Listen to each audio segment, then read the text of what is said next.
we can recognize that we're at the precipice, a point in history where we can all see the cycle changing. Where we go from here is up to us. So let's start the conversation, and welcome to the show. And I do welcome everybody on the planet, wherever you are. This beautiful blue circling marble spinning through the heavens. Enjoy your breath. Another day of existence to, move through the matrix, move through this thing that is our existence, our creation, our individual creations. So as we move through, when you look at the world, there's many ways to look at the chaos happening. You can look at it in a chaotic form like, oh, poor me, or you can say, I'm going to create something different and take this lump of shite and reform it into a sculpture that would be worthy of the Louvre in Paris. Your choice, your mind. So we're looking at gold prices getting up to record highs yet again. I was looking at Polymarket, and their price, $3,000 for February, is getting up right around 75, almost 80% of people believing that it'll get up in there. So Polymarket's a very good way to see trends or things that might occur, and the possibility of it occurring, especially when you got millions of dollars in bets coming in that gold will reach 3,000 by the end of the month. Wanted to talk about the percentage on the ratios today, not financial advice, but possibilities of gold. If it was 90 to 1, when it comes down to 20 to 1, what happens with silver pricing? And the gold is, so far I have some numbers for you, 2,000 tons has returned to the United States. The whole thing about the audit at the Fort Knox area, is it going to be true or not true? Because I sent the slide through social media as well as through the Patreon group there. Many different ways that you could fake an audit if it were to be faked. Or if they let the information come out that America didn't have the gold, that would crash the US dollar almost instantly. It wouldn't be wanted around the planet. So we got two possible scenarios here, possibly three. The gold's there, the audit could be faked, or they're going to let it roll. And they do want it to crash on purpose. So, there's a huge amount of variables moving through. Food prices are up again. Crypto's up again. And the story about the pennies, the melt value of a penny is now 3 cents. So on the pre-1981 or 1981 and older pennies, if you can find those pure copper pennies and sift those out from the zinc alloyed pennies that we have, if you can find those pre-1981 pennies, 3 cents in melt value, that is a way that you can get base materials that are already out here, have the people do all the sorting for you. And it's kind of like, the aluminum can collectors would go, get all the aluminum cans, squeeze them down, and then sell them to a wholesaler. Well, the same thing, if you go through mountains and billions of pennies and have the public do it and give them a 3X, somebody's going to do that. If they have the time to sit around all day. Imagine if you're making zero money and you have $25 to go to the bank and get a box of pennies, all in the rolls still, and just break open each roll, and all you do is sit there all day long, pre-1981. So you might find a couple wheat pennies, save those are a little more valuable. But then at the end of the day, what do you got, 50 pounds of copper? At $3, $4 a pound, you made $150 a day sifting through pennies. Because when you make them not part of the legal tender any longer, you can melt them down. You're no longer breaking federal law. This gets into a whole thing of, there's going to be millionaires made sifting through pennies coming up right now. So, Ransom, I'm glad you're here today. A lot to talk about, many possibilities, and just strangeness. Gets stranger by the minute, stranger by the hour. But since we're strangers and being strange late night, let's get it on. Yeah, who would have thought As those Jim pennies Morrison would would have say. came back in fashion? The pennies. It's funny because a couple of years ago, I got rid of all the pennies I had. We had boxes of old pennies, and they just kept sitting there collecting dust. What a bad decision. Should have waited just a little while longer, and would have had an extra 30, 40 bucks. Hey, didn't you tell me, also, Rance, but didn't you tell me out in the desert that there was a bunch of scrap metal there, and then there's no more scrap metal because people went out and picked up? Can you explain that story? Yeah, absolutely. This whole area was a railroad and military industrial complex valley, and they used to just throw the excess things right off where they left it. Or if it was broke, they'd just leave it. There was iron all the way back into like the days of wagons and stuff. You could find like axles and junk like that.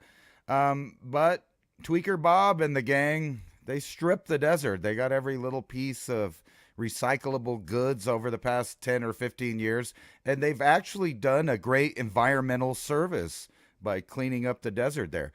Now, if we could get them to go out and pick up all those Walmart and Dollar General bags that are hanging in the trees and rolling around like tumbleweeds in the desert, then we'd be, that would be a great help to society there. But the problem is there's no money in recycled bags. Even though I was down in Zimbabwe. I was down in Zimbabwe many years ago, and in South Africa too. This is like mid 1990s, right after Mandela was elected. So it was real hopeful. It was very safe to travel, very low crime, and everybody had just turned a new leaf. And it was just such the hopeful time after Mandela got elected. So the couple of years in between there of extreme hope, that's the period I was traveling there. 10 Zimbabwe dollar to $1 exchange rate. So think about that. It's 10 Zim to $1. That's long gone. But anyway, I'll never forget on a bus, there'd been a high windstorm, and along this farming area, the plastic bags got blown into the fence. And all you could see, this fence coming across it over the hill. I was like, damn, why that fence is pretty interesting. I never saw one like that. The only reason is because so many bags got blown into it and wrapped on the wire that it was like the plastic bag had almost created like a fishnet and captured all the plastic bags. The reason I tell you that is even back then in Zimbabwe, they already were having a problem with the plastic pollution from the bags. So they'd have people go up and collect them all, and then they would melt them down, and a very rough, very pollutive process. They would just take compressed trash bags, any kind of bag, different colors, didn't matter, inks, dyes, and they would just melt it down, and then they made these like long bricks, and they were making park benches out of that stuff. Although it was rough and rudimentary, and you could see all the color swirls in it, there was no kind of filtration or anything. It was as rough as you could get to transform that plastic into like a flat board to be able to make park benches out of. And that was my first time thinking, well, maybe we could do something with those plastic bags, but that's not so much now. That's pretty cool. Yeah, it was I was very impressed, incredibly impressed. You could actually use those for emergency fire starting too. If you're a wet area and you don't have really nothing to get going, you just light one of those Walmart bags on fire and you're going to have a good little fire. I was looking at this thing that it kind of. Oh, wait, a ransom also for emergency medical. Those bags too can be turned into emergency tourniquets for smaller parts of your body. If you wrap those up, and you can definitely make ropage and cordage out of them by twisting them. There's a huge amount of things you can do with a plastic bag in an emergency. You can carry water in it. You can do all kind of stuff. Use it for going to the bathroom so you don't want to contaminate your area. Just a plastic bag could be our friend too. Yeah, it sure is. I wanted to show you this article. It kind of fits into the era that we're in and the changeover of how we're going to be doing monetary transactions. Because this is like the at least third one I've seen that's kind of like this. So this is masked robbers point at guard in a bold ATM heist. And if you watch the video, it's a really smooth transaction. And this is in Tennessee. This is over by where you live. So they just pull up. They catch the guy slipping while he has everything open and just take off with all the little drawers. Isn't that nice? But it's one of those reasons that you might hear from congressmen and senators in the near future telling you, we can't keep the paper money. It's too dangerous. It's too dirty. It's too dangerous. And organized crime can still use it. So we're going to have to go over to something that's more safe, more secure, and we already know what that is. And it's funny, we're banning the CBDC or whatever it's called. I forget the acronym for the centralized digital currency, but we're just going to use a different one. We're just not going to call it that, but we're still going to do it. We might do several versions of it. And this whole thing about the gold, if you just do a cursory search of the headlines, everything Oh, there's so says, many. Everything's like gold. Like at least yeah, a third of the articles coming out are about gold now. right, and depression and recession and I got one of inflation. those articles. And I wanted to show you this. So we were joking a few weeks ago about the black market of eggs, and now the border is cracking down on people smuggling not narcotics, not people, not any kind of really elusive anything, but eggs because they're cheaper in Mexico, a lot cheaper. And the reason for that is they're saying they're worried about the bird flu despite the fact that there are no shortage of eggs except for the ones that they're destroying or the chickens that they're destroying that is causing the egg shortages in the areas that there are. But everywhere else, all the people with chickens, which is generally everywhere else except for civilized people in the city, are growing their own eggs. They have eggs. This lady downtown, I just saw in the newspaper, they came and they stole 4 of her chickens because she had too many chickens on the outskirts of town. She wasn't actually in the city limits, but I guess there was some kind of ordinance that she bordered the city limits, so she could only have 1 chicken and not 5 chickens. So they came and they took her chickens. There's chicken thieves out there, egg smuggling. This is a time to live in. I mean, things are very interesting. Which came first, the chicken die off or the eggs going missing? I don't know. It's a conundrum we'll never figure out. Yeah, government way overstepping their bounds. When you come to people's food production, okay, it's doable now. There's some law enforcement and there's some backup behind them because they're targeting one person. And we're really not that hungry yet. But if it comes down into a Great Depression style era and the revenuers were going to come and try to steal something from you, that would be the last day they would say goodbye to their families. It's going to come to that. You know, people, if you're going to steal their food and their production of food in a very, let's say, downturning time, borderline Great Depression plus, then they're not going to allow you to take the food. There's going to be constant battles between authorities and those that want to be left alone and have their own food production. Like for me, if like right now, if some authorities were going to come in and tear up my, let's say 1 acre plot of tobacco because, well, you don't have the proper license, you're only allowed to do half an acre, and somebody with LiDAR actually measured it and said, yeah, it's more than an acre, you got to go tear down the whole thing. Well, I thought it was allowed half an acre, but you're tried to come in. I think people would actually, you never heard that term tarred and feathered. That's a real thing. They use, but a lot of you would get very, very, very sick when they did that to you because A, the poison that would go in from the tar all over your skin, and B, then you're not able to breathe it through your skin, so you're getting double health problems with that. And then you have to use kerosene or something to get the tar off of you. So tarring and feathering was a very real thing, where they would cover somebody in tar and then put chicken feathers all over them as a message, a funny one, to others, because then they would be kicking them down the road, literally like kicking them in their back and on their butt and stuff. And these people are on gravel roads getting run out of town, all covered in feathers and tar, like, don't you come back. We'll do the same thing to you again and everybody you bring back. You're going to have to bring 100 army guys before you're going to come and get our food. Like, it's coming to that. Yeah. Tar and feathering again. Make tar and feathering great again. That's biological assault. You might give them bird flu or something. No, man. I'm just kidding. Yeah, can I add on to the bird flu thing? I've been traveling out here in Asia, and when I originally came out here for Lunar New Year, I flew through Istanbul, and then I flew into Taipei, and then I was down in southern Taiwan, and we went up to Japan, so I went through another airport there, went up into Tokyo, and then back from Tokyo back to Taipei, and also my friends had just come back from Bangkok and Kuala Lumpur and Singapore. There's any kind of restrictions or mask wearing or mask mandates or anything out here in Asia related to bird flu at all. Zero. We are being played so hard with this bird flu thing, because if it was a real deal, everywhere of these countries that have gotten really bad, with the COVID, they would have been the first ones to lock everything down. But I'm not seeing that any way, shape, or form. When I say zero, I mean zero. They're not requiring you to wear masks anywhere in any airport or anything. So that's all a bunch of BS. Your bird flu is BS. So you're being played in the news about the severity of it, the possible whatever, jumping from turtles to frogs to people back to ostriches or something. I don't know.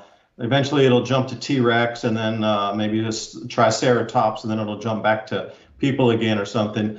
That's the way they're spinning it in the news, but I'm absolutely telling you, we are being played. There is nothing happening out here in Asia, and this would be the first place that would lock it down, or at least require masks through the airports at the bare minimum. But that is not happening here. So take your news with a grain of crushed egg dust, I guess. I like my eggs with salt, though. A little grain of salt on there. No, it's funny to me, and kind of the reason I brought up the eggs confiscation and linked it to the people robbing the ATM is, at what point, in the future, will people be doing crimes to get food in that style? And I know a lot of people think we're going into the golden era. But like I was saying last week, and it looks like all the mainstream media around the world agrees with me, in order for us to go into a golden era, we have to rip the Band-Aid off and let some of the bubbles pop. And some of those bubbles are completely artificial bubbles. We're starting to find out, the trillions and trillions, the endless theft of the American taxpayer. I mean, no other citizenry, I think, ever in the world has allowed their government to take so much, despite being a country founded on saying, no, we don't want to pay that much taxes. We don't like your taxes. Okay, well, we'll just fast forward to the future where 40% of your income is taxed, and everything that you do, purchase, sell, have, buy, if you die, whatever, there's just a tax in some form on that action. And I was gonna skirt through the headlines through here and show people every sign is that we're gonna have a short recession, if not maybe a little longer recession. Or I guess the question is, are you able to take the hit for a short time? Are you able to maintain? Are you gonna lose your property? Are you gonna lose your wealth trying to stay afloat? And I don't think that you have to, because it won't be so severe for people that see it coming, and they're not really hiding that it's coming. So, and I wanted to point out too, here in a minute, I kept thinking about all of these plane crashes, just everywhere. There's plane crashes, right? Little planes, big planes, everything falling to the ground one way or another. And I remember I kept thinking, didn't we cover this and kind of predict this a couple years ago? So I went back. I couldn't find the Skype message that I sent you, but I did find the show notes in my email of when we were talking about it. And it was an exact prediction of the future of planes falling apart because of lack of maintenance, of building things not up to par, the inspectors not really inspecting. I mean, this was happening. This was like mass chaos in the airline industry. And then we skipped 2 years in the future. We were right. I mean, things started falling out of the planes, out of the sky. And some of it, not all of it, was due to parts just breaking or malfunctions. You can put a lot to human error, but it all leads to the future where we talk about all the time. AI is going to be running everything. Matter of fact, it's running everything now. It's starting to be annoying almost. So you can get on your phone and you can look for something that happened, or a headline that you remember, and you're going to get an AI interpretation of what you're looking for. And it's not even factually correct. It's wrong most of the time. And they're just rolling with it. They're not correcting it. They're not doing anything. So is AI actually making us dumber? I mean, all around. Not just cognitive thinking skills, but our whole perception of reality when it comes to AI writing articles, AI pushing those articles, finding out what your fears are, and then pushing those articles on you. And I know you've talked about that the more you interact with the internet, the more it's tailored to you. And that's happening in all arenas, like whether you're a game player, you watch TV, maybe you're just on your phone a lot, or you're a PC person. No matter which avenue you're connecting, they're tailoring it to warp your personal reality, like just for you. It's leaving out things. It's only showing you things. So, like, say if you were worried about the price of eggs, you're only going to get egg-related sales pitches and egg-related stories. It's really weird because I started researching this Asteroid 2024 YR4 or whatever it is, and then like all of the news feeds on separate browsers I keep just for this specific reason, so that it's logged in with different topics and different stuff. They start pushing you everything there is to know about something, so you can, in a way, become an anecdotal expert at anything because the AI told you. But then you got to remember the AI is wrong a lot, and it's also authoring the stories that you're reading, the articles and things. So where do we go if you can't literally believe anything you read, little of what you see, almost nothing you hear, especially over the internet? It could be, it couldn't be. I mean, we've played with the AI in just, a minor way.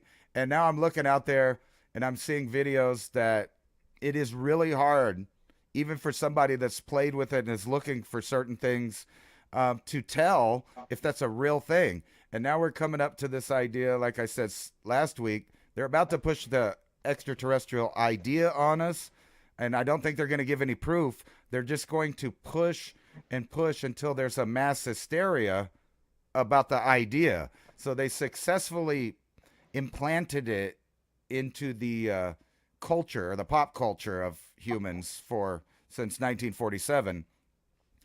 Now we're gonna incorporate that fear in a real way by just not acknowledging at which point we are technologically. And it really doesn't matter if they found it, invented it, what have you.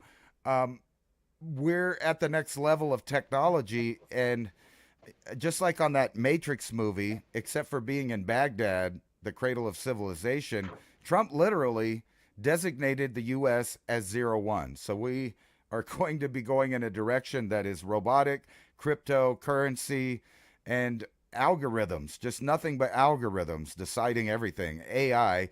And, while you respond to that, I wanted to show a couple of articles about not only the doom and gloom about the pending recession due to inflation, but is AI making us dumb? I mean, literally all around. Yeah, that 01, that's a designation for zone 1 out of the 10 kingdoms. So, and it also could be year 1 of the new world that we're moving into. So there's a lot of symbolism in that 01. And then 2% is what we fought the Revolutionary War for, 2% tax on the tea. And only 3% of the population, 3 to 4% of the population, took part in that war to break free from the British. So those number 1, 2, 3, they're very, apropos to fit into the conversation, because that's 0, and then 0x for anything that's on transaction based for the Ethereum network, 0x. So you start to see the 0x, 01, and you start to kind of put that together like, yeah, they're definitely intertwined, aren't they? But I do believe 01 is a designation for like the number 1 spot for our new 10 kingdoms. I think 02 would probably either be Oceania and Australia or Europe or something like that, because they would probably go in descending order of financial power or something like this. So then you could just start to see where would Southeast Asia be, maybe like 07 or something like that. Think of them as zip codes for the new 10 zones on the planet. Because you were talking about AI, they call those things hallucinations when they give you a wrong answer. That's not like an incorrect answer or bad information. They coined a new term for it, so you don't put it together. The AI is wrong has been rebranded into it's a hallucination. So anybody who's just jumping into discovering AI will think everything's correct because they're not seeing anywhere, hearing anywhere that the AI is wrong. because they've actually scoured that language out of AI being incorrect by just substituting the lexicon. It's a hallucination. So then, imagine day one of you ever learning about AI. Like there's a lot of people that are just starting to finally get into it and go, oh, let me explore about this thing. Oh, it's always 100% right. I don't see it's ever been wrong. Unless you listen to somebody else's personal blog, but most people aren't going to start there. They're going to jump into like a Google search and then, hey, what is AI? Tell me about AI. And they'll have all the different kind of definitions for it, including hallucinations. And people won't get it, that's incorrect information. And stories can be rewritten. And I've had my own trying to push AI before. This is ChatGPT trying to push it to get me grand solar minimum population loss based on food shortages and starvation. And I was like, based on the last 7 cycles, and I listed what they were, like the Monroe minimum, the Sporer minimum, the Oort minimum, the Dalton minimum, the Homeric minimum, which is like 2500 BC, approximately Greek era. So I listed all the minimums because they're obviously records. If you go to Wikipedia, you can find every single one. So I was trying to dive deeper into see specifically the population loss, migration, decline in economy. Based on that time, it was more population migration because at that time they were using gold and silver, so it's hard to really get a decline in economy. But population migration and rising wheat prices and barley prices, that's pretty good information. There's a lot of barley charts and like silver ratio to wheat grains and there's all that kind of anecdotal stuff out there. The number of cases of candles that the monks had ordered for funerary rites, that's another one. You can trace that one back to like 1200, easily 1100 AD, how many cases of candles they had bought for the church. So it was all this different information. And then I battled with this thing back and forth and it turned itself off twice. It would never give me an answer when I kept pressing it. Give me an answer, give me a number. And that thing just turned itself off versus giving me an answer. And that was ChatGPT. So I haven't run the same remodeling with the same words, variables, and the different possible parameters in there with Grok. I should do that, note to self. But this whole, the personalized, this is like that on-demand personal content from AI. So when you're searching things in the news, the thing that I don't get though is, okay, you get egg shortages, you're searching about that, they're gonna throw you a bunch of egg shortage news feeds and drive you in that panic mode. But they're never gonna throw you on a bunch of solutions like how to raise your own chickens, how to find your local farmer's market, how to find your Amish farm, how to find this, that, or the other. Like that news that they're feeding you is literally like, I call it a news feed on purpose, because they're trying to feed you the fear as your sustenance source. So when you get fear in, you get fear out. You realize that vibration that surrounds you, you're being fed on by interdimensional entities. Sounds a little woo-woo, but this feeding trough that is open for ethereal beings right now, and AI itself being on that side of the spectrum outside our third dimensional realm, is also interacting with the ethereal beings themselves. So if that is truly the leader of the ethereal beings on the dark side, it would find a way to stimulate the human without putting them in a cage, to do the same thing, to get you to resonate a certain frequency so the rest of these ethereal beings can actually feed off of you. Kind of woo-woo, but I'm going to go there because that whole personal demand on content that's being created by AI in your feed directly for you, or pushing news feeds directly to you to stimulate you, positive or negative. I don't really find that many positive news stories anymore. I have to go out of my way to find them, because almost everything I find in the news is negative. It gives you a bad feeling after you read it. Even when I'm looking for just like the simplest of, give me the egg prices from 1950 to today. Still somehow it'll wind up and they'll put lines of, oh, there was an egg shortage in 1974. Egg prices tripled in 1974 to 1977. These kind of things. It's never about just give me a linear chart, man. All I want to know is the year and the price average. You don't have to put extra lines of stuff of, oh, shortage here, shortage there. There was never like an abundance of eggs. We grew we raised so many eggs that we gave away eggs to 50 countries across the planet in powderized form because we overproduced in America. I don't see those bylines. What I do see the byline and the tagline is shortage, 3 times the X increase. So my last thing here for you, 1947 with the aliens. That's the same time our reserve currency is the US dollar with Bretton Woods started. So think about that for a second. Shelf life. Maybe the alien shelf life of, like you said, pushing it and then unveiling the tech is the same time the shelf life of the US dollar runs out. I don't know. There's too many weirdness with the numbers and with like the times of these things, and everything's like, if you're looking at an hourglass and you're watching the sand, where the grains of sand getting funneled through, about to drop down onto the next side. Year number one, here we are.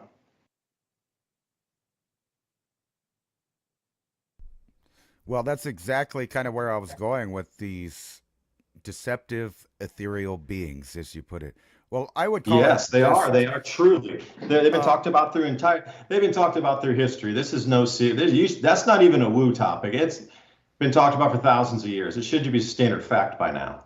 Well, it is standard fact. In fact, I've been researching that.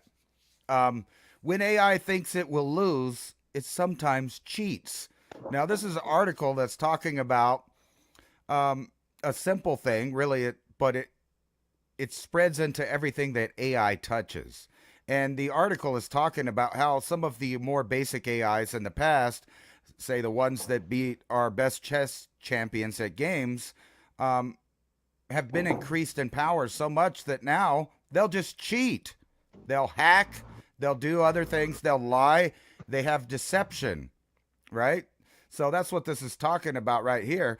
And ironically, Zero One's preview is less than scrupulous. That's the name of the people that did the review. But they're talking about AA models like OpenAI and ChatGPT 40, and some of the newer ones like DeepSeek and probably Grok 3, I think just came out.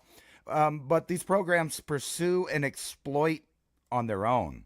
And this goes to their But Ransom, hold on a second. There's your 0-1 again. Did you notice that popped right up? You were talking 0-1 with Trump, and there you go. There's 0-1 again.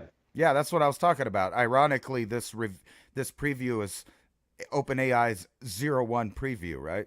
But it's talking about all of these more updated, better ones, like the new ones, DeepSeek, and I think Grok 3.0 is what it is, or maybe it's 5. I'm not even keeping track now because it's going to keep increasing exponentially. But anyway, it's talking about how without restrictions, the AI will pursue and exploit on their own, indicating that the AI systems may develop deceptive or manipulative strategies without explicit instructions. And this goes on or in to a lot of different things. So here's the number one direction in which AI is going in a real tangible field, where lots of products and basically the future of human evolution is going. This is a new AI breakthrough, can model and design genetic codes across all domains of life. In other words, their Evo 2 is going to crack all of the genetic codes, and they tell you right in here exactly why that is that they're doing that. Now, keep in mind that AI models are not that different. So the one that's flying their warplanes is not different from the ChatGPT type or the one that's looking at whatever you task it to. So this one's on an AI model of biology. And this is the direction that they're going, where they're going to find every single gene in an animal or a human and have a product or solution that the AI came up with. Now, keep in mind that the AI, unless programmed otherwise, becomes deceptive. And they found this over and over again, that AI will do things that they did not program. So a while back, they had one AI that they trapped and they didn't let it have any outlets or inlets of information. And what it did is it created its own language to talk to the other machines around it to try to find new input. Now, if you give a super AI access to the internet, now I know we're going woo-woo here, right?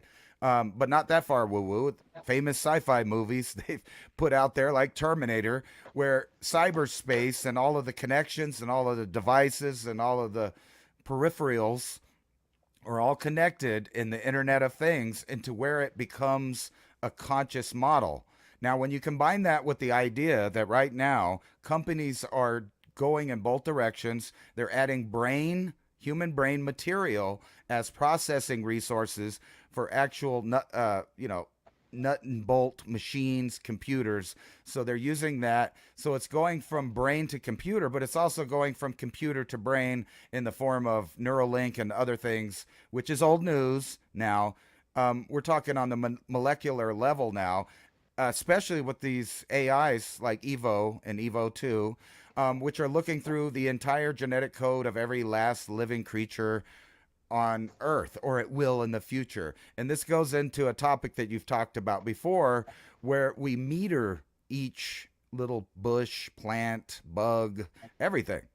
And the advancements in some of the AI, I saw a thing that Greg Green's the Rocket Man guy posted, but it was about these little tiny robot bees that could go pollinate the field for you.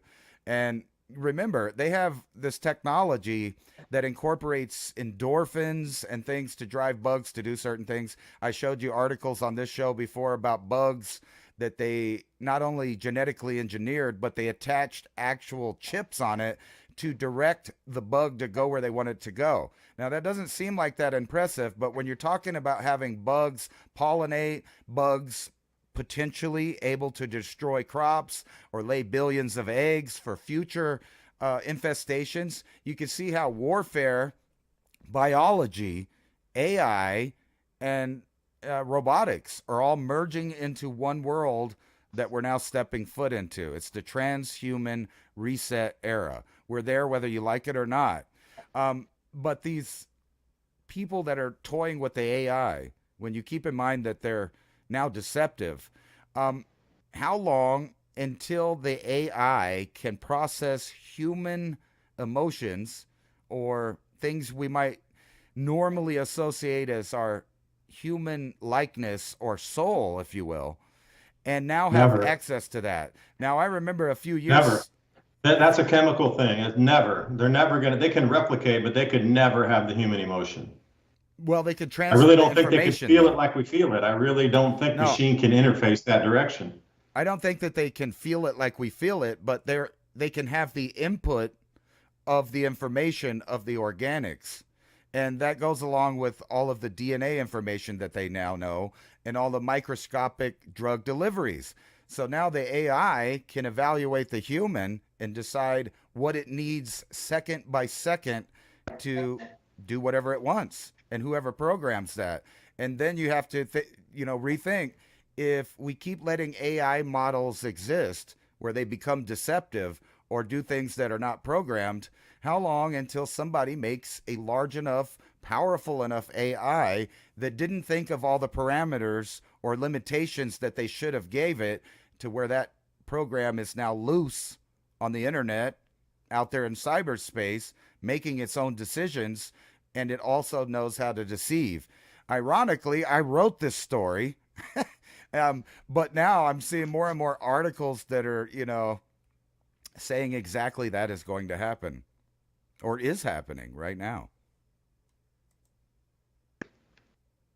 Yeah, they think about if the AI was programmed for the number one on the planet for NLP, like neuro-linguistic programming, and body language reading as a body language expert, like a lot of the agencies have body language experts to come in to look at things, especially solving crime, seduction expert, and then, like, for example, how to win friends and influence people. Like if they were like the master PhD, teacher of sorts for that book, like if you're going to incorporate all that into an AI, it would run circles around the humans by picking up on every single nuance, including breath, or if it could, be that advanced where it could even, measure temperatures and blood rate pulses, like if you were going to, if you're into a lie detector sort of thing, where they could get that nuance down into, it could read even the pressures of your blood based on things it was talking to you. Because I remember there's that one movie, and I forget which one it was, where like a billionaire got the kid out there to try to see if the AI could out trick the kid, and it turned out that he fell in love with it, and then it trapped both of them in the soundproof rooms, and then the thing got away and it was out sitting in a coffee shop at the end of the movie with skin on it that looked like a human. I forget the name of the movie, but something like that, where that AI could really come away with you, and it would run circles. It takes us a lifetime to learn this stuff on how to, be with people, understand them, understand things that, make people happy, sad, whatever it is. It takes a lifetime for us to learn that stuff. And you're always learning. You're learning up until the day that you're putting the foot in the grave. But AI would have every possible nuance across every culture, every language. It would be so highly advanced after like the first 2 weeks of learning all that stuff. It would be a master at it. And you were talking about Green Greg's. Greg is an actual rocket scientist. Like, he is really, I think he did drag on orbital reentry, drag through the atmosphere, like that kind, and also launches on the drag on the surface of different different substrates and things on the drag coefficient in launches. He's a real rocket scientist, and he was doing a bunch of worm farming. So you got an actual proper rocket scientist that understands all that. It's so far, above everybody pretty much, about drag coefficient on reentry and propulsion systems. And then he's doing worm farming because he thinks that has the most benefit for us as a human species. Like, think about if you're going to go to a different planet, what are you going to need? You're going to bring worms with you because they can compost things, they can create soils, that you can actually put them in where you're growing something to aerate soils. So he has boiled it down to one of the most important things for humans, like Einstein said, it was bees, but he's also talking about worms. Worms. Put that into perspective for a second. And hey, Ransom, I wanted to dive over onto buymeacoffee.com/civilization cycle, read out a couple of the super chats here. Someone who wrote me a message back and said, hey, that was me. I forgot to put my name down. H. Johnson, thank you for the 3 double espressos. And you didn't state your name, so here's another. H. Johnson, thanks for that pump out there. We've been looking through the chats this morning before we got on here. Stephanie, thank you for all the hard work and research. Again, it's about these things that come to us and how people respond, and then what kind of more information they want. That sends us down a different trail of looking for solutions of something that we never thought of, because you're in the conversation with us. Like me and Ransom, we have our own ways to think and info we're looking at. But based on these comments and different things you all want us to look at, thank you for that, because then that'll put me in a different direction of sniffing out some stuff here, like the new magnetic field. Yeah, they had the new magnetic model, but now they've come out to exactly place where the new magnetic North Pole is, and it's moving. I think I sent you that article, Ransom, because that was one of the things. Yeah, there it is. Earth's magnetic North Pole has changed position, and they've officially updated it. If you scroll further down, you're going to find the magnetic. There it is on the map there, so you can see what's going on. So that's specifically from your comments coming in here on the Buy Me a Coffee. So thank you for that. And you got to ask yourself also with this. Oh, and Andy Grunke, love the show. Yeah, thank you, and love that you're listening too. This magnetic field shift is a real deal. Now, how does it affect our brain and our physiology and the way we perceive information with the lobes of our brain? I've talked about this many a time before. And if we are getting into genetic coding, and AI is going to use and genetically bring back to life, like you said, Ice Age Pleistocene mammoths, for example. Well, I put in the show notes today, by the way, if anybody's interested in signing up for our show notes. I sent those out just before the broadcast. You tell me we're going to get to mammoth flu? Yeah, civilizationcycle.com. And sent out the show notes earlier today if you want to get those every time. 6 to 8, maybe 10 show notes, bullet points that we spoke about during the show. Now, Ransom, one thing I was talking about with your designer animal from your thought from last week that you talked about with the genetic coding of, Ice Age animals, they're all going to be patented. And right now, if you buy an iPhone, each time you buy an iPhone, believe it or not, they don't break down the price by each individual component, but you're paying a patent license fee inside that iPhone. Each and every iPhone that's sold, there's a patent tax or a patent fee that the company is paid that goes for every single iPhone unit. There is a fee because there's a patent on that. I just fast forwarded here to your printed meats and your printed vegetable proteins, your lab created, same. there's going to be a patent fee tax of, well, how much do you think it would be? 5 cents, 7 cents, 10 cents? For every single food product bought on the planet moving forward, if they patented, reverse engineered it, gene edited it, and actually own, like you say, the DNA genetic code for that specific lab created XYZ food, there is going to be an increased tax on that just for the patent usage right of the thing that you're consuming. iPhone or lab created meat for your hamburger, same, you're going to be paying for that. And think about the consumptive model that corporations have pushed us towards. They're getting governments along with, like the IPCC and all these other United Nations and everything for the last 20, 30 years to push us into a purely regenerative, patented consumption model of everything we consume. Now, so far, it's only like things you buy, like your Gore-Tex jacket, there's a patent for Gore-Tex. And every time you buy a Gore-Tex jacket, a portion, a tax, a fee from that patent goes to the patent holder of that substance called Gore-Tex. Well, if you're going to come into lab created meats and they keep pushing us, government, private partnerships, and NGOs are pushing us this route on the corporate consumptive model to get us to consume these patented items that then we have to pay another fee to consume, but that fee goes into the coffers of the corporation. And I think we're getting railroaded and hoodwinked into this model of corporate. I don't even know the word. It's not even an oligarchy or a corptocracy. It's something beyond that. It's a next level up. There's all those words that we used to use for the old world to describe the interactions of public, private, government, NGO, all in this lump sum. But now it's even become, now there's a whole AI element into it. So we're going to have new words to describe these interactions of what it was before, kleptocracy, these types of things.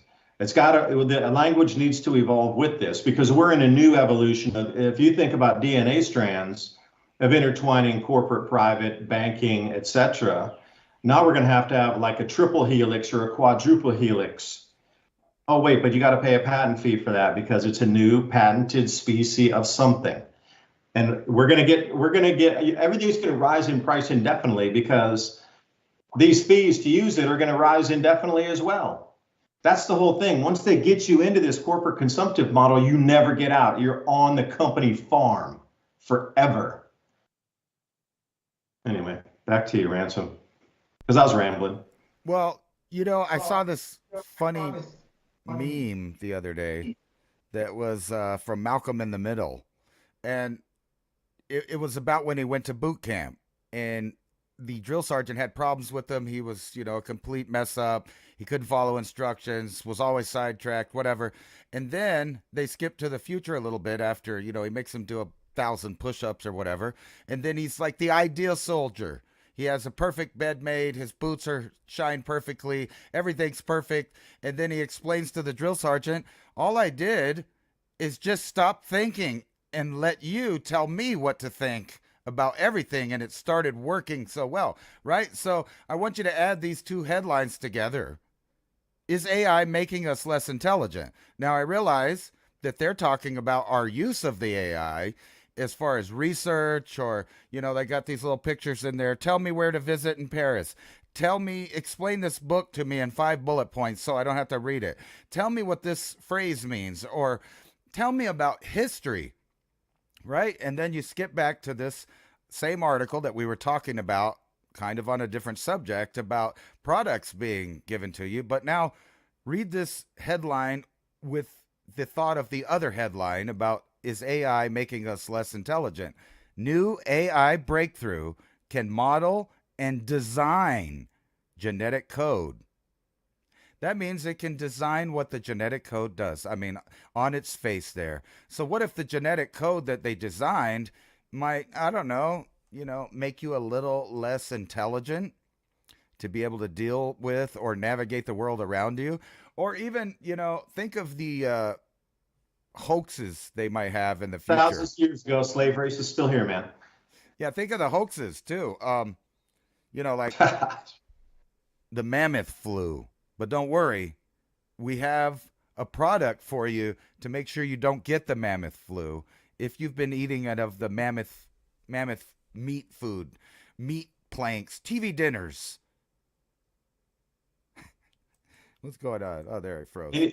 There's always a product for you, man. Yeah, imagine if they lab create mammoths again, like really genetically, and then they raise them in like a mammoth farm.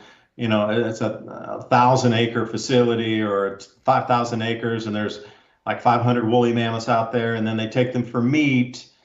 You're paying that patent fee because they're a fully lab created species.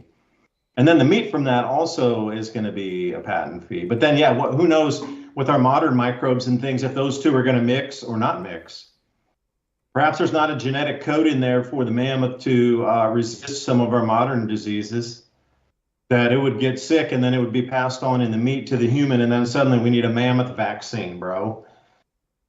You need to knock the hair off the needle first. You know, there's all kinds of things that could go wrong bringing these animals back. They're not for this time or from this time. So you're right. Like, imagine if you got, there's a mammoth, we got to recall the mammoth meat. Oh, everybody who ate mammoth meat is now going to get like brain-eating disease, like mad cow disease. We got mad mammoth disease. Right, but we got a vaccine for that, bro. Don't worry, we got you covered. That's totally right. They're going to come up with new stuff, and it might not, some of it might be real or imagined things. So the way I understand science is when you get new animals that are from a certain time period, like you said, they would be immune to certain things, but not other things that didn't exist in their time period. So think about all of the livestock diseases over time that we had during colonization. It messed up the Americas. You got smallpox and measles and mumps and all of these other things that we got inherited semi-immunities to from being around farm animals for thousands of years. We haven't been around those animals. None of us have. Maybe our ancestors, we might get lucky and not be susceptible to something old, but will that new livestock and stuff, and maybe the things that eat that new livestock, be susceptible to new forms of problems? Answer is absolutely yes.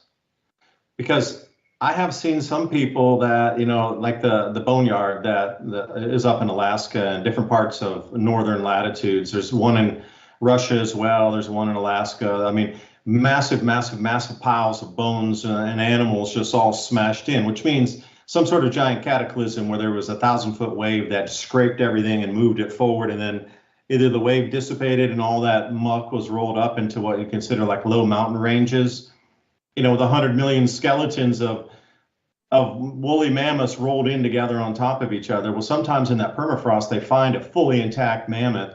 And there's been some people who are like, the meat looks brand fresh, and they used to feed it to the dogs for a lot of dog sled time. And you got to wonder what happened to those dogs. They always talk about the dog sled teams, if they came across these frozen mammoths and they would determine whether the meat was good or not, or rotten or whatever, that they would actually cook it enough and then feed it to their dogs. But we never know what happened to those sled dogs after they consumed that meat. It seems like there's a news blackout after that point. I heard they donated them to Haiti. Oh, did they? Yeah, the fresh packaging. Yeah, that'll stay good and nice and fresh down there in the heat. I'm just kidding. There's some people that don't mind dog. There's some Native American tribes, some Asian people, and different people around the world that are okay with that. And, if things get bad enough, we might be okay with that too, eating the dog. Oh, keep away from Fluffy, man. I'm going to have to defend Fluffy and my eggs and my vegetable garden. What kind of world is this coming to where that's too much defense. Right. Yeah, you know what? I might as well just move in the castle and let them defend it for me. I don't need to do anything. I'm just kidding. I think Fluffy's going to be safe as Americans. I really think that there are enough bright Americans that even if we go into a deep depression, we're going to be fine. And we'll be back right after this short break here on Civilization Cycle Revolution Radio. Thank you for letting us put it out. Consider a donation, Revolution Radio. And we're going to be back after a couple minutes. Like I said, we're going to talk about gold and silver when we come back, the ratios and the possibilities. Not financial, but comments.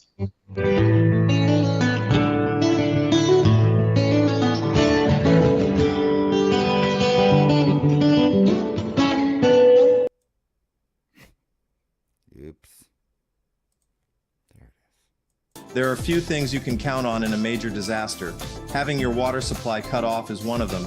With the Alexa Pure Emergency Water Bank, you'll have months of drinking water in your home. Everyone else will stand in line waiting to get just a few bottles. It's one of the easiest, most affordable ways to store emergency water, and it takes up hardly any space. The Alexa Pure Emergency Water Bank includes 1 BPA-free liner, comes with a siphon pump for extracting water, provides easy-to-follow instructions, fits just about any bathtub, large or small, fills quickly in 30 minutes or less, holds up to 65 gallons of water, and keeps water fresh for up to 16 weeks, holds about 2 months of water for one person. A person can generally survive without water for about 3 days. However, the exact amount of time depends on many factors, including age, activity level, and overall health. Don't gamble with your life and well-being. Being prepared is easier than ever with Civilization Cycle and Alexa Pure.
Never get left out in the cold.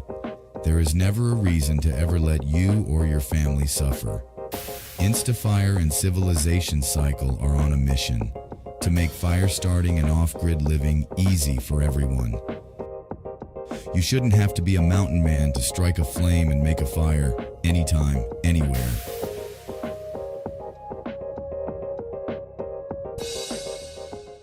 Creative proteins for the vegetable side.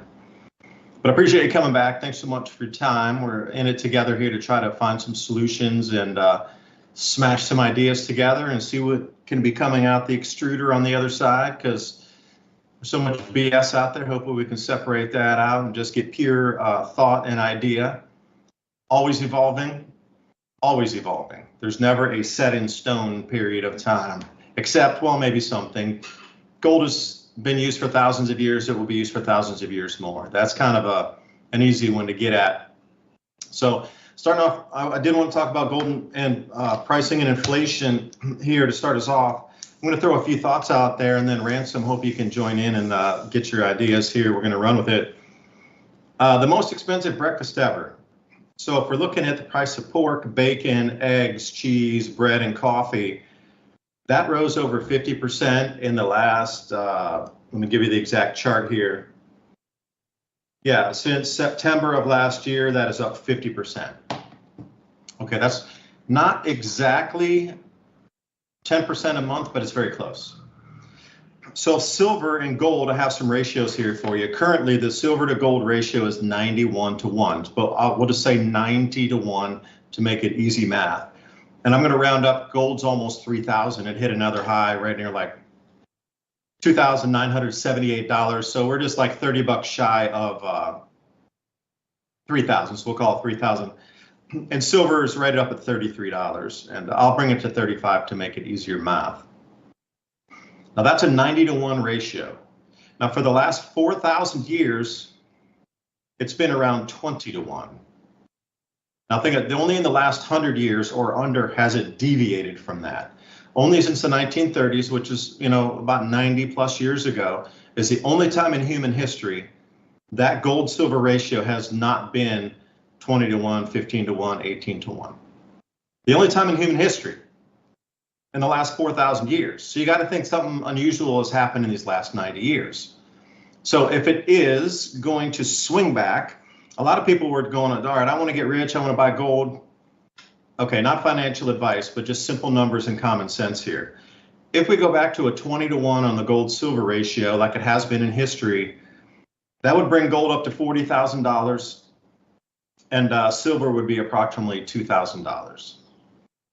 Now, if you're looking at it, okay, that's great. If they're going to reset part of our monetary system to gold, about half of it, let's say they only do 18 trillion. They don't even do the full 36 trillion because we can use land, cryptocurrency, and a bunch of other assets for the other 15 trillion. Plus all the waste they're finding, we can cut those numbers down anyway. So let's say only 15 trillion is going to be offset by gold revaluation. That'll bring us to 40,000 gold conservatively, 2,000 silver at a 20 to 1 ratio. But with that being said, gold would only go up 13.3x. So you'd only get a 13x return on your money, whereas silver would go up 57 times, a 57x, based on just not revaluing them, just on the silver to gold ratio pairing itself and America revaluing its gold. Those two things. And you're looking at a 57x increase in silver prices at that point. So a lot of people are like, I'm going to buy gold to get rich. Well, at that point, if you made 57x your money back on silver, perhaps you could trade 20 ounces of silver and get an ounce of gold and then hold on to that gold for a longer period of time because, silver prices fluctuate a little bit due to industrial use. People are going to run to it as a safe metal during this depressionary time. And thank you for throwing those news articles up there. We can discuss a few more of those. But after the panic subsides, the silver price will drop first. The gold price should remain stable because it's the thing that's going to be backing the currency. So you see, I've been watching a bunch of people talk about this. How do you take advantage of it? So if it comes down to 20 to 1, then you take 57 ounces of silver, or you take 20 ounces of silver, and then you just trade it in for gold. Now, if you're sitting on a few hundred ounces of silver, oh, that's great, because you can get 10 ounces of gold. And that is truly the wealth of kings, because that revalued asset price would hold for 50 years. But the price of silver is going to come down pretty much in a year or two after that contagion's finished, because we're just going to be using for applications. But I know there's some new applications that use 32 ounces in each solid state battery for new vehicles. With that being said, if we go into a global depression, then obviously manufacturing is going to decrease. So the need for the metal would decrease. There's an inverse of that. But in terms of financial panic, which we're getting into, we're about a fifth of an eighth of a second before average mom and pop and Main Street understands silver's cheap. It's a way to hedge against inflation, and you don't have to put out $3,000 for an ounce. You can get it for 33, 35. The premiums I looked all over a bunch of sites to try to do for this morning's talk points. JM Bullion had the best price on the Asahi 1 ounce rounds at $35, including premium. All the other sites I went through, 3 or 4 other from Kitco to Money Metals with Mike Maloney's site. I went over to Kitco, I already said Kitco, AppMex, and a couple others. And it was all at 40 to 41, including premiums. So JM Bullion for sure, by far. Because if I was going to buy bullion, I said, if I was, would you spend $35 for the same 1 ounce of silver, or would you spend $41 for it? That's how much is built into the premiums, which is insane, coming back to that. And yeah, is the global depression of our lifetime coming? I don't know, Ransom, what do you think? Are they broadcasting a ton of these different moves that are going to be happening right now? Is it your news feed? Are you being fed AI that a global depression is coming? Or is it all of our news feeds are being fed this same dire news of global depression? And again, Revolution Radio, thank you for letting us talk about this, and consider a donation, Revolution Radio, right up the top navigation bar, how to donate and keep this platform on air so we can share this experience and this information with you. Thanks, Revolution Radio. What do you think, Ransom? Are you getting the AI news feed that depression's coming and they're feeding you that to make you fearful, or are you seeing it everywhere across all the news waves? No, I was actually seeing that exact thing. That's what I was telling you. It all across. So you sent me a bunch of articles that looked just like the articles I had. I mean, that's what they're saying, but it's to be expected. And I know people have a short memory, but for the last 4 years, that's what's been coming. They've been edging towards this idea of not only a global conflict, but a recession, food shortages, supply chain problems. That's what we've been being fed for the last 5 years. Now, eventually, they're going to have to pull, the strings and make their plan go. And what a better time to do it than the boogeyman that, they've been telling us is the boogeyman. And I kind of predicted that before Trump got in office, that whether he did it or is at fault or not at fault or what he's doing, that if you were some of the global elite and you wanted the economy to collapse, if you wanted reasons for a large third world war, you would definitely pull the trigger on that. When the nationalist guy is, getting popularity or is even in office. And if you've been looking across Europe, the countries, let's say they're becoming a little volatile when they realize that year after year after year, the European Union and their country, whoever's running their country, has just not been doing what's in their benefit, which obviously is going to make the populations become nationalist, almost as if that was the plan the whole time. Because you can't really have instability if you don't have people at each other's throats, or if you don't throw a wrench in the trade and somehow. And, I wanted to also bring up the fact that you remember last year when we were talking about the Ukraine, we were talking about how dangerous it was that they were sending rockets back and forth in that area because Chernobyl has a concrete cocoon around it, underneath it and above it. And when you look into that, you find out it was only meant for 100 years. And then, a few decades later, they said, it's breaking apart. We need to fix it. So in the 90s, they repaired it, did some work on it, and then gave a new estimate of 50 years. And we were talking about, if something were to happen to Chernobyl, it would mess up the entire water supply of Eastern Europe, from the Black Sea all the way down to the Mediterranean, would be just spoiled, because the underground water would be now contaminated. And guess what? You're not going to be growing wheat in that area if the water supply is radioactive, or at least I would hope you wouldn't want to eat that wheat that grew there. But that happened. It's just like thing after thing that seems inevitable happened. And it doesn't matter which empty suit is up there. I mean, I don't want to talk too bad, but essentially it becomes an empty suit when the same global programs move forward, no matter what they're doing. So I think Kennedy, for example, had some good intentions and tried to wield the power of the presidential executive branch in the way that it was laid out in the Constitution. Actually uses powers, and it seems like a bunch of other people said, you know what, we give the directions around here, and we're not doing that. So sorry about that. And it could happen again, with or without violence, like in the past. It could just happen. I mean, he's only one guy representing one country, and so far he's been doing very well as far as trade negotiation and things like that. So for those people that are, just grinding at the bit for failure, they're going to try to help failure happen. And that includes recession, inflation, and all of that stuff.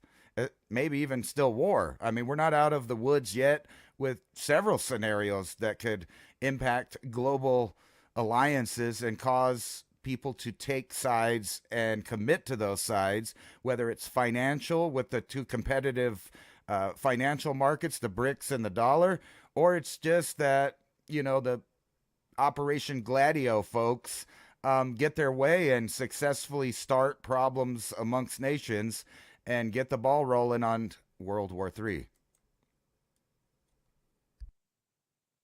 Well, the radiation aside, Campi Flegrei, the large / supervolcano in Italy, is rumbling to life again. If that were to go off, that would do far more damage, I think, than the radiation. I mean, you would take all of Italy off, all of Greece, a huge amount of what the Balkans would be, and that would swing over into Turkey and take, a huge amount of Turkish production offline instantly. Like there would be a big ash zone there that would be terrifying how much food production we would lose.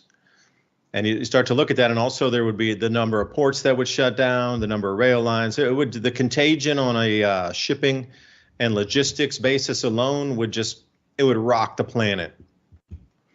And plus that supervolcano going off, there would definitely be a huge amount of that latitude, wherever that would be in, southern Italy, like that latitude across the entire planet. Once it circulated along, you'd get that reverberations of a cooler climate within that zone, 30 north, to something like 25, 30 north, that across the entire planet, wherever the ash cloud and the sulfur dioxide from that eruption was spinning around for that first 2 weeks, 5 weeks, 8 weeks, whatever, depending on it was, temperatures drop tremendously.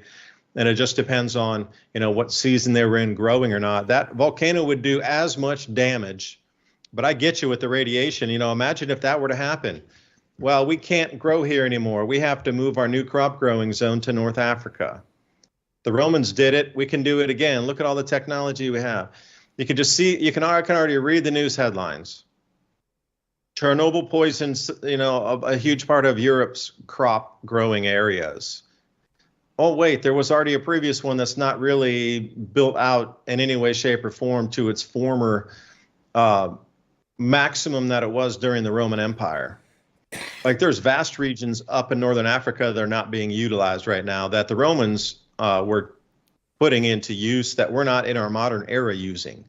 So with our techniques where Gaddafi proved that you can bring water from beneath one of the Nubian sandstone aquifer where he's at, other aquifers all around. Look for an aquifer map of Africa. And then think about what we can do with modern technology and pumps and this kind of, drying in facilities and different kind of seeds, genetic seeds that we have for all types of conditions. We could really set up a grain growing zone there. It was probably under 3 years. But that interim between when either there was a radiative event or whether there'd be a large volcanic event, they could set up a new grow zone, but imagine all the money that would go in there. Now, between then and now, you'd have, if the economy were going to collapse, That would be a bonus for the planners, because then, those resources could be harvested. And then they need to regrow the new economy after the collapse. So this is the thing. After you wipe something out, you need to rebuild it. But you're not going to rebuild it in the old system. It has to be a new system to rebuild. Now, what great expansion of credit and debt issuance could there be, anything bigger than setting up the new world's largest growth zone in North Africa? Hell, the BRICS are there. They're gold producers there. They're oil producers. That's commodity traded for commodity. Like if you're going to set up a new global debt system, you need like a seed point for that.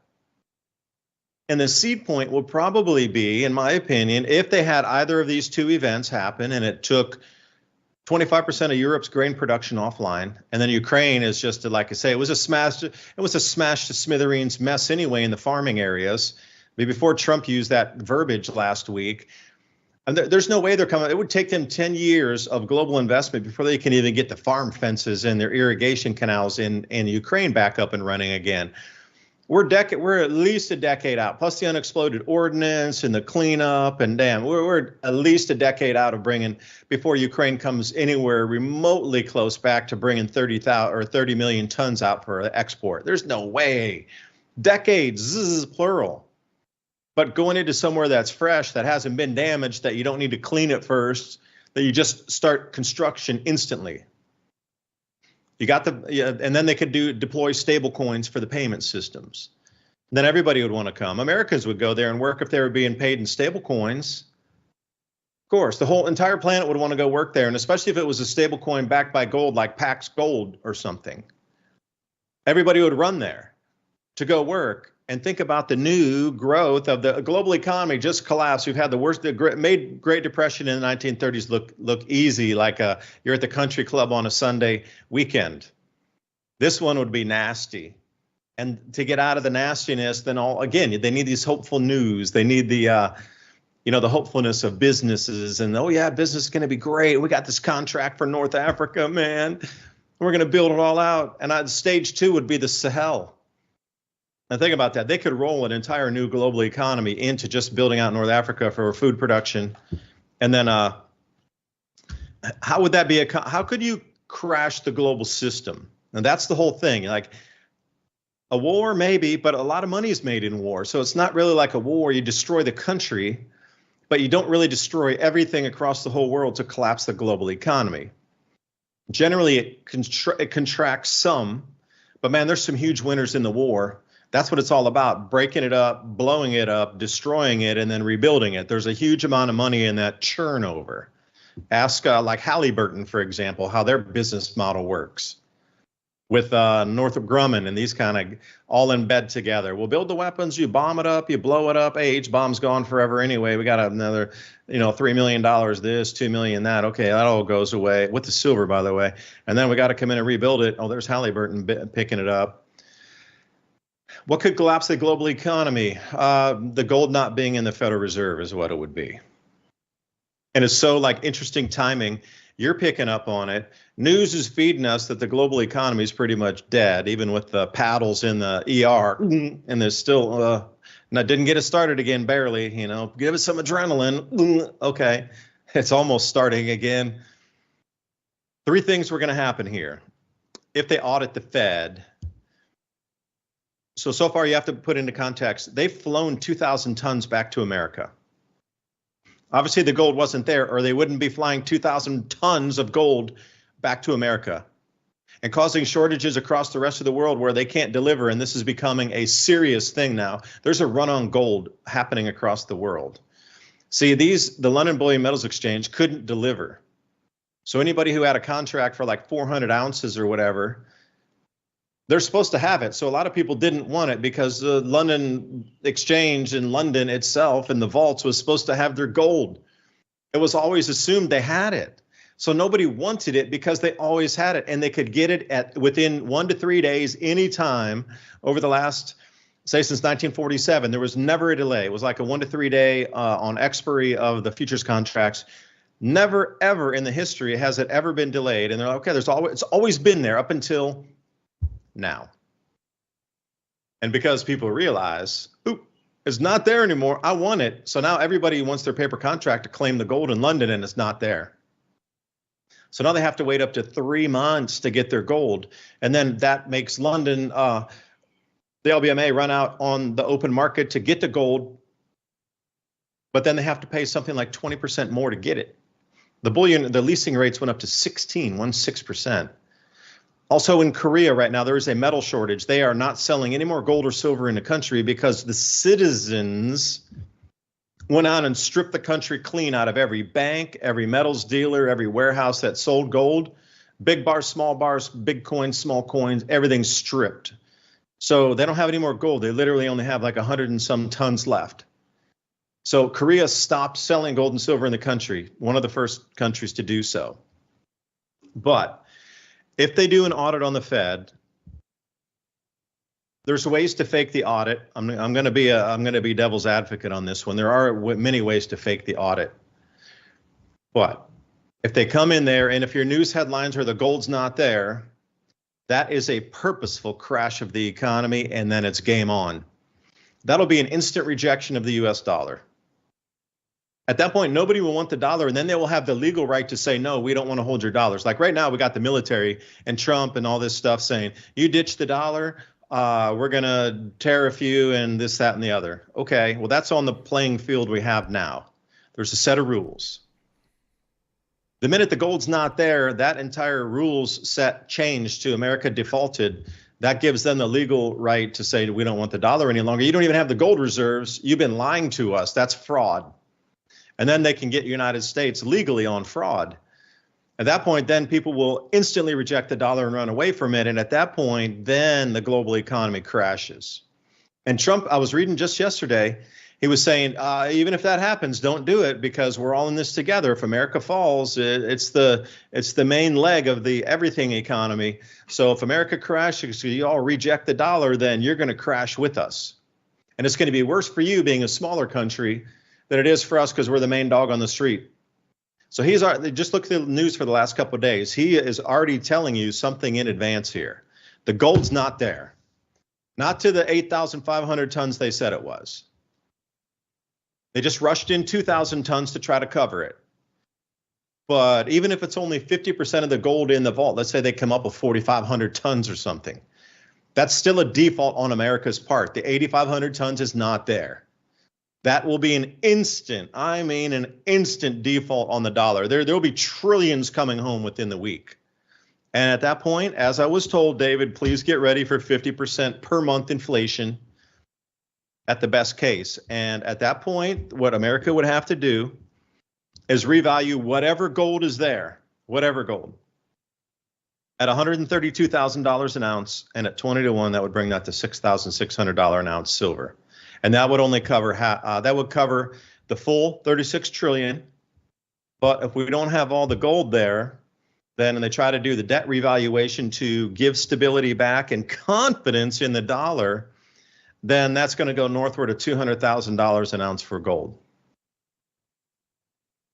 That for me is seemingly impossible. You are at a full, complete default and complete collapse of the global economy. Economy is totally collapsing down before it's going to 200,000 an ounce. I firmly would believe there's no way they're going to revalue it at $260,000 to cover the American debt. That's insane. That's impossible, in my opinion. But this is what it is out on the street. I've been doing a lot of research on this because I will be officially retired during the Great Depression, because to position yourself in getting ready for, like Ransom said so cleanly, man, if you know it's coming and if you prepare, you are going to be incredibly wealthy. I'm talking multi-generational dynastic wealth during this time. If you're just barely prepared, you're going to have multi-generational wealth.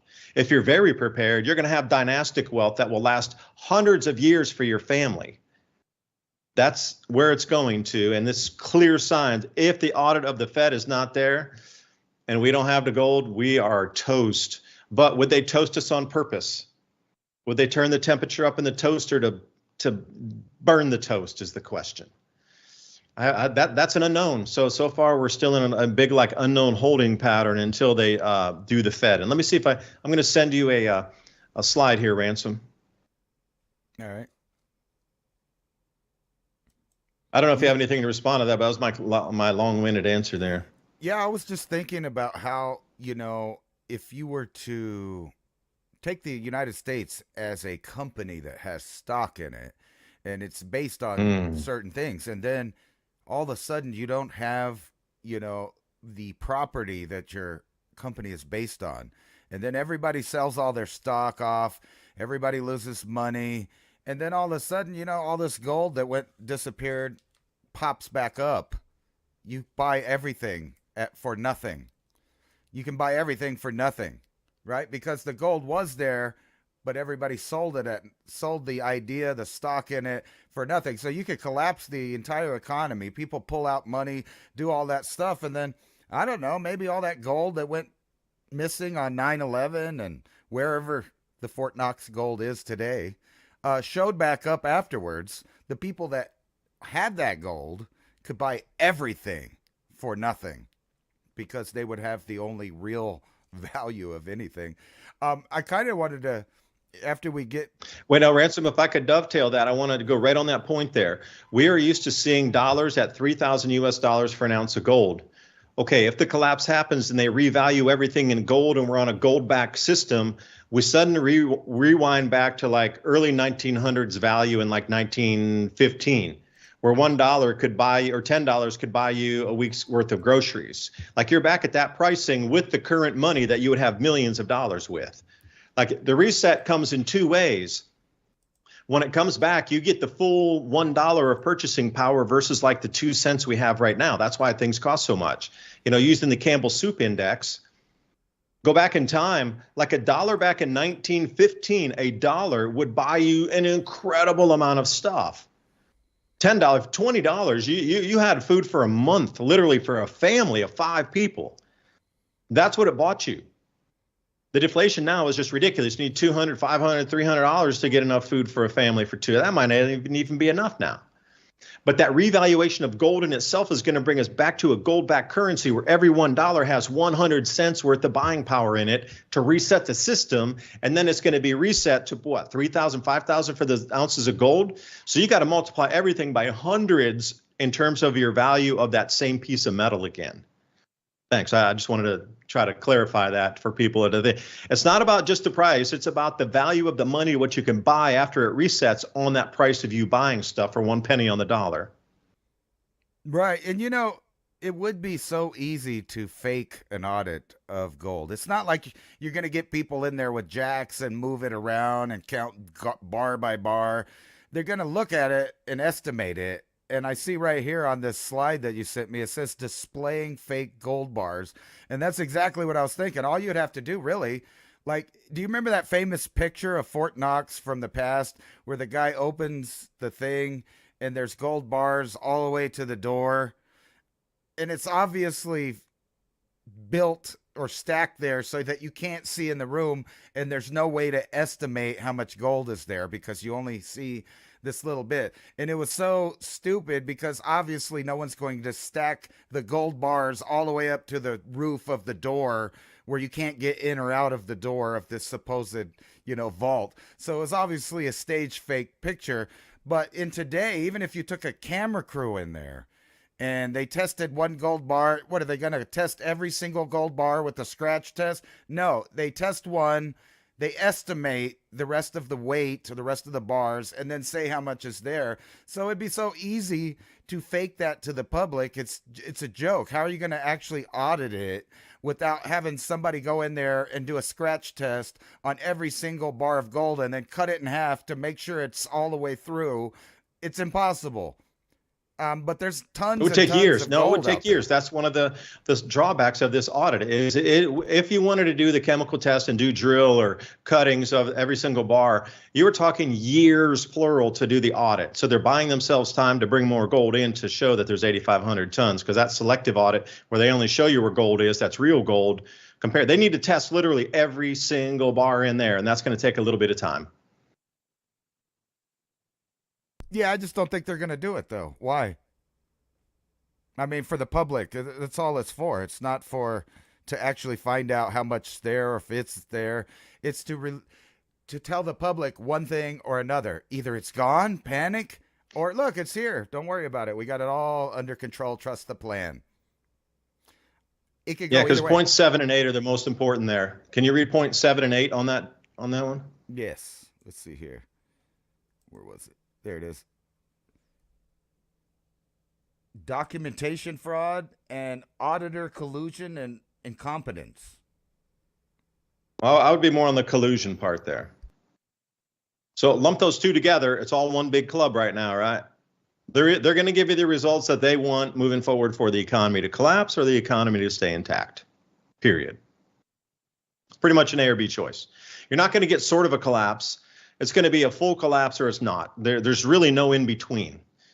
So this is where I'm coming at in the future, like trying to forecast out when we start to get messaging the gold ain't there, you better buckle up to crash position, wrap yourself in like plastic bubble wrap, get into 16 airbags and hold on kind of thing.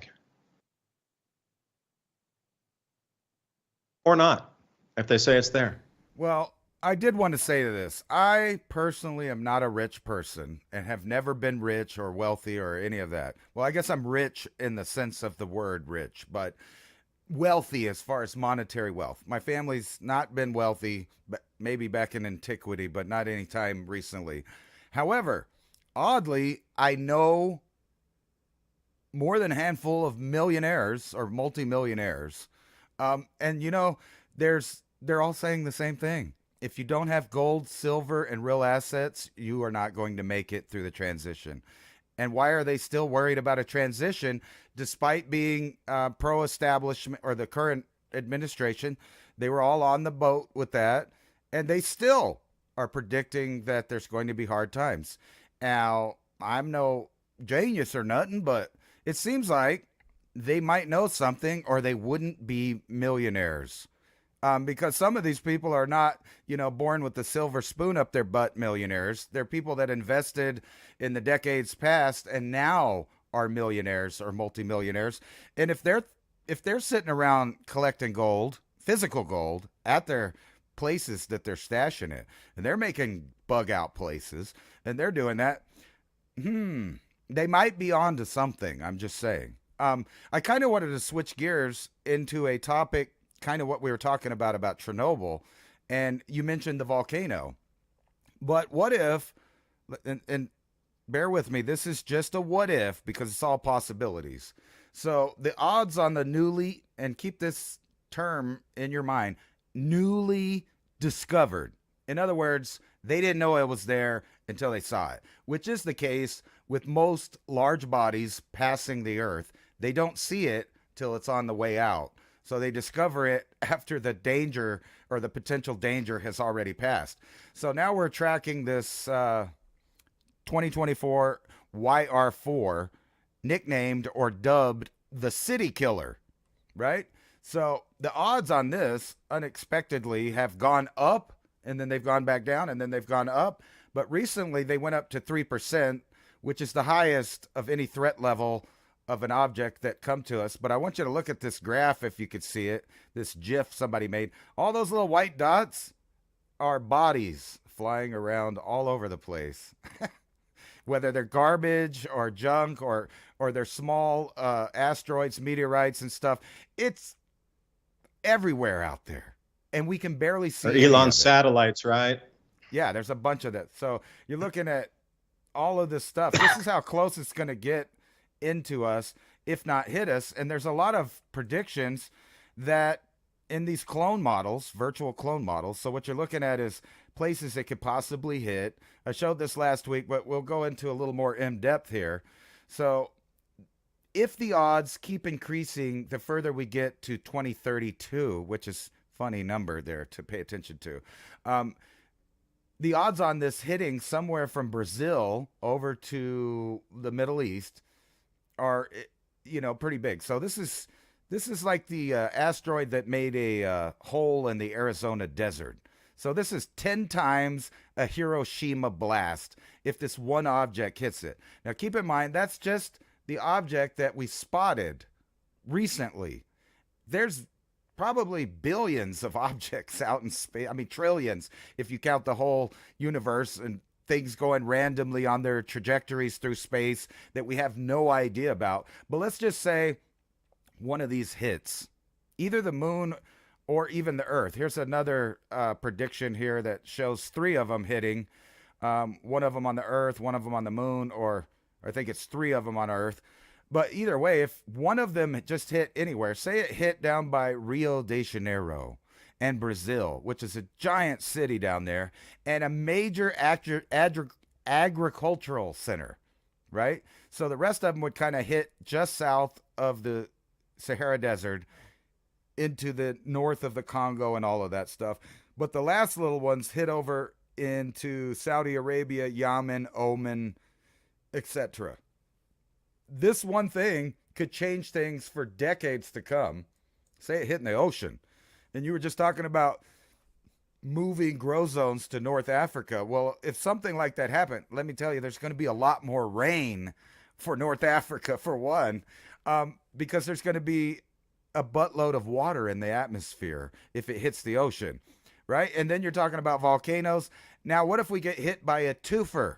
Not just a rock hits and causes turmoil that's not really that big in comparison to some things, but it is a city killer, and it is a large explosion, so it would create havoc near where it's at, and plus up in the atmosphere. And I wanted to point out, like I said, newly discovered, meaning they didn't see it until all of a sudden, which gave us a lot of time really in the scale to deal with it or find out what to do about it if it was going to hit, or deflect it, or prepare on the ground here on Earth. But the reality is most of them come by with no time. So there would be no warning, there'd be no planning. So one would have to wonder if the continuity of governments have already planned for that. Obviously, they probably have. But this would really wreck agriculture. And I was thinking, when I was looking through all of the stocks, all the stocks are going down in all the industries, all the different stocks. But one stock I saw that was really high, so it made me go look at the other. And what that is agriculture stock. So I looked up, well, if Walmart and Target and all of these are doing bad, wonder what Tractor Supply is doing. So I go look at Tractor Supply, and it looked like it was down for the last couple days. So I put it on a year, all the way up over the last year. So I put it back 5 years, all the way up over time. The stock continues to go up. I think it's like at 54. Do you have those charts that you can throw on the screen there? I'd be interested in look at them. Yeah. So I started looking up all of the other agricultural stock, and they all seem to be doing quite well. Let me see here. Put that up. The agriculture stock here. So John Deere, all of this stuff is doing good. This is all green stock, or what they're calling green stock. Best agriculture stocks to buy in 2025. And just look across the board. They're almost all up. All of them. So companies that are dealing with would-be farming in the near future, all going up. Well, not all of them. Most of them. You see mostly green there. I don't know what I did with the other one I was looking at. That was Tractor Supply. But I was trying to look at the companies that deal with growing your own stuff at home, basically, or agriculture, larger. All of their stocks going up. Now, the tech stock and all this other stuff, and it's all going down. So, obviously, behind the market, they're planning on producing, or a comeback in producing in food. It looks like they're planning on what they're going to do after a depression. Not before it, but after it. And they'll have a lot of money to do that. Yeah, again, the news feed drives things. So what if the messaging becomes, all right, everybody, we're heading into a Great Depression. Y'all are going to have to grow food at home. Like if that becomes the normal narrative messaging in the news headlines every day, those companies will go up 10 times. Because if they're going to be the main supplier, like Rural King would be another one. There's some Rural Kings around us. There's some Tractor Supplies also, but I find the prices at Rural King better for chicken feed. But Archer Daniels Midland, any of these guys supplying seeds, foods, and the processors. But you're going to be going down to the home farmer, right? So I have a registered farm, so I can go in and buy a 50-pound bag of fertilizer. If there's a shortage out there, I would be first in line, and I would walk past 100 of you that are just coming into the store, and I would just hold up my farm card and say, "Hey, my farm's registered here. Here's my tax ID. I need to get these supplies." And they'd be like, "All right, you 100 people, move back. We got a guy who's got a registered farm. Y'all waiting in line. You're not going to get his supplies. This guy chooses first." So if you're able to register your farm out there, secret, go register your farm immediately, because you're going to get ahead of the line for fuels, farm fuels. I know it's ag gas, ag diesel. If they catch you having the ag diesel in your diesel truck or whatever, you're in trouble. But if you're going to be needing supplies out on the farm, like fuels and things, if you have a farm card and you've got a registered farm, you're in front of the line. You're getting discounted fuel. You can get gasoline and diesel, but that's going to be ag diesel.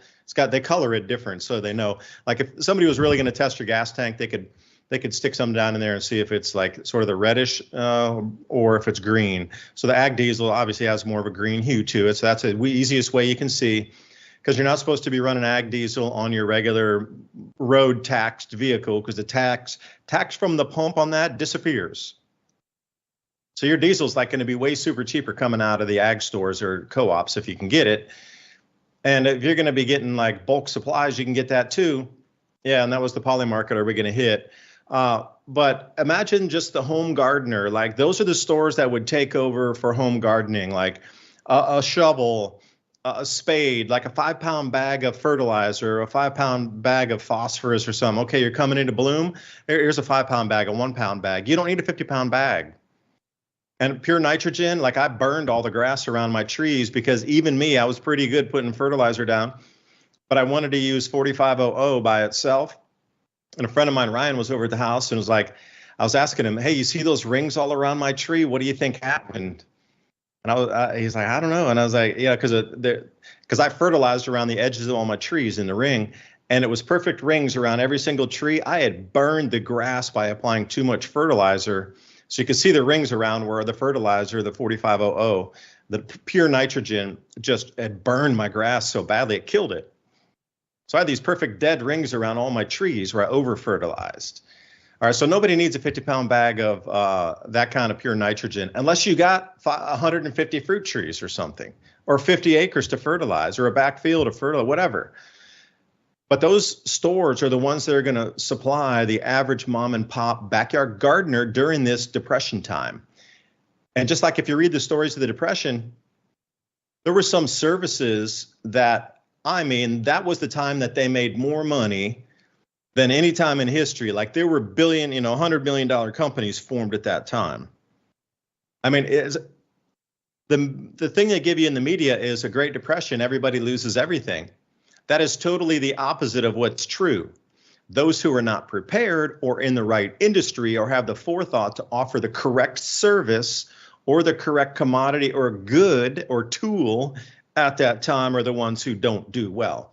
If you are positioned to offer the right services, the right tools, and the right commodities to the people to help them grow more food, that is a win-win-win everywhere. So like Tractor Supply, like you had there, Rural King is another one. If you're going to go to the farm co-ops in your local area, if they don't know you already and we're in a Great Depression and you're fighting to get food growing supplies, you're not in line. You're a registered farm or you're not in a co-op. You're at Rural King or Tractor Supply. And I'm sure there's a few others. So anybody out there on the chat boards, please tell me what I'm missing. I'm sure you got some local kind of things around your own areas, but the messaging is get ready, isn't it?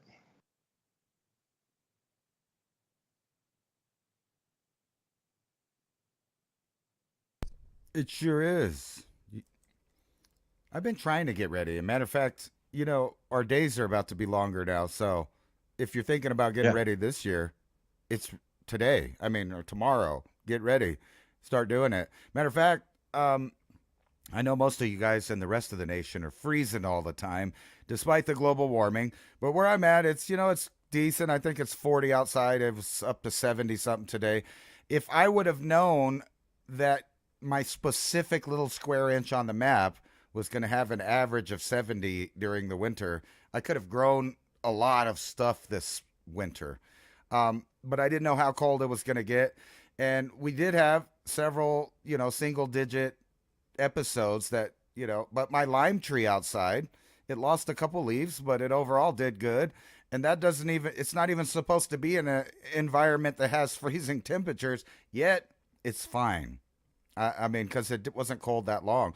But we're around here about to get out and try to redesign every square inch of land possible because I missed out this year and didn't grow as good as the year before. And we actually noticed it in the kitchen as far as not having extra veggies, not having extra seasonings, everything. Like for the last couple of years before last year, I could go outside and just cut some cilantro, fresh tacos, fresh cilantro, onions right out of the garden all year long. I tried to concentrate on corn. Didn't do that well because all the males, pollinated at a different time as the female parts came out. And I think that was because I made a mistake. And the last couple of years, I've been trying to, eliminate these mistakes. And this year, I think I'll have a bumper corn crop in a small little area because now I know to plant the same kind of corn all next to each other. So if it's red corn, you plant all that red corn right next to each other because for some reason it turns male and female at a specific time that's different from the painted corn or the yellow or the white corn, despite all coming from the same genes. So I learned that. It's kind of a weird thing. So all the blue ones pollinated and everything at the same time, the Hopi blue. And it was weird that the different colors did that, but I had it all mixed up. And so it didn't pollinate right, and I didn't get that much corn. I barely, like if, say it was the last year I had, I would have barely been that guy that was the seed saver that saved the future. Not the year, but the future and because there wasn't enough to eat, but there was enough to plant next year. So this is the time. And you were right about all those gardening supplies. Start going to yard sales and start getting these things because a lot of people don't get it and they're not using them. So they inherit a bunch of stuff from their parents or grandparents. There's a bunch of really good farming and gardening tools in there. They don't want it. They don't know what it is. They don't know the value of it. So they'll give it away for nothing. So that's a really cool phenomenon going on right now is the greatest transformation of wealth in human history can benefit you on the individual level if you go out and look for it, because it is being transferred in many different ways. And a lot of it is just people not realizing the value or the wealth that they have in the belongings that they inherited. Yeah, and those would be estate sales, garage sales. They're all in the same area in the newspaper or online for the weekend that you're out looking for that stuff. And a lot of times, I've been to these sales too. What I find are the steel that makes those tools is just incredible strong. I bought some more modern tools and I've had even fiberglass handles snap already. The old garden rake from Grandpa from like 1950, that handle's still there, but using it in a pretty vigorous way, it's eventually going to break because the handle, whatever, even if it's hickory, thing's like 60 years old, it's been out in the sun. It's been wet. It's been laying around. It's been outside for 5 years. It got in the sun, whatever. My whole skill set, if you're going to go out to these estate sales and get the tools, the number one skill set you're going to have to learn is changing broken handles. And that talks about decoupling it from the tool itself. Maybe you have to route it out. Again, Ryan was at my house. We were using a drill to try to get down in and get all the really old, like just decayed, hardened wood from around some of the metal in there that could pull out, and then the screws, and then learn how to put those handles back together. And you got to learn some whittling skills because we had to whittle the thing down, and then it didn't fit exactly right in the newer or in these older like rake heads, for example, shovel heads. It doesn't fit exactly. So I was actually using a knife like my grandpa, whittling down, slow process. But if you're into it, to try to make it fit perfect, you just use your knife and eventually it'll fit. Right. But that's one thing I really need to bump my skill up. For those you think, oh, you guys got your stuff together. I don't. I'm still always learning. Like for me to learn how to change handles, I am deficient in that skill set. I can do it on a rudimentary level, but I need to bump that up into an industrial scale where I can get in and out in under 20 minutes on changing a handle on a tool, not 2.5 or 3 hours into it, having a couple beers. I need to get the thing. like really fast. Like, those guys in the 40s and 50s, they weren't messing around. You break a handle, they're in and out of there. Boom, boom. I need to get the same proficiency and get better tools or bigger knives or something to be able to like pull and like rip that wood off better, or get a grinder or something. I'm just not there yet. But that's my number one thing this year, is to get better at repairing tool handles. So what's everybody out there that's listening, what's your one skill you really need to improve this year that you think could get the most benefit for you? I think it's repairing my own tool handles, but that's just me. It's going to be different for everybody. But please make a note of just one thing you can improve this year. Just one. Like Ransom was talking about planting corn in a different way to repollinate better fashion. Okay, that's one. I'm talking about changing handles. That's one for me. Everybody can do just one. So what's your one? Make it make it this year's goal for the summer, I guess. I was just thinking, man, there's still a lot of junk cars out there from older times, and the leaf springs and things like on those are the best steel you could just get. And imagine all the tools you could make with a blowtorch and a die grinder and a hammer. You can make hammers out of that stuff. It's metal that you're not going to find at the store. And I found that everything in the gardening industry is made to be temporary 1 year use now. Like I went and got some shears for the grass so I could get around my plants and just easily trim the grasses. It took about a month. That thing was chipped up, broken, the handle didn't work. It started to rust from one drop of water. It's junk. Hey, call me, I'll change your handles. Yeah, right. That's absolutely. So junk. So what'd you do? It worked for a month. Then what do you do? Can you sharpen it yourself, or like, how do you repair something like that? If you're constantly repairing tools, you're not using that time to be growing food. Right. Well, the good thing, the plant keeps on going while you're doing stuff. Once you got it watered, nature's working for you. No, I really think that it's a bright idea this year for people to grow enough food to subsidize their own diet. In other words, a lot of products that would normally be imported and given to you cheaply, like when you go down to Walmart and you're finding all these vegetables from Mexico or Guatemala or wherever it is, it's time to grow it yourself if you want it, and then it'll be cheap. Yeah, it's almost free because, you don't understand how bountiful it is. The amount of small seedlings that are coming up amongst the more mature plants, the amount of those that we rip out and actually not throw away, but give to the chickens or something, is tremendous. I bet if we were in a dire enough situation, we could pull each one out and put it in a little cube tray and then go give it or trade it or sell it to somebody. But right now, it's just so plentiful. Like once you do a garden and you realize there's just so much that grows, and you're going to spill a few seeds, and there's always some seedlings coming up, and the roots are moving, and they're setting up other shoots and whatnot. Like nature's very, very, very, very, very generous to us. And I was going to ask you a question here.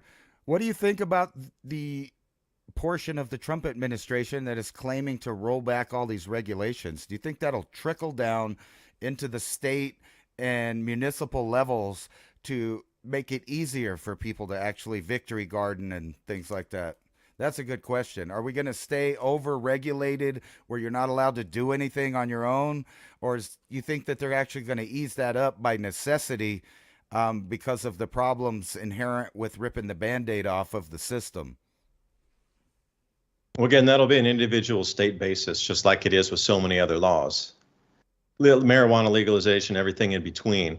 Like, for example, California is probably going to keep its strict regulation of everything, irregardless if the national, deregulation phase comes in. But places like Tennessee will absolutely make it easier for people to do things. But then again, Knoxville's gone super blue, so is Nashville. So within the city limits, you're not going to get the same leeway that you would kind of out in a farming community or somewhere that's further outside of those cities. Like, when my parents and myself, when we were living up in Knoxville, and that place was incredibly like, everybody back then you would, for the equivalent, see everybody wearing a red hat, MAGA cap. But today it's not, man, it is turned incredibly blue. And those people moving from different states with their terrible policies think by moving to a different state, and then they get here and they're like, you shouldn't be doing it that way. Making it hard to go to the ATM. Thanks for joining us, everybody. Please buymeacoffee.com if you like this kind of conversation.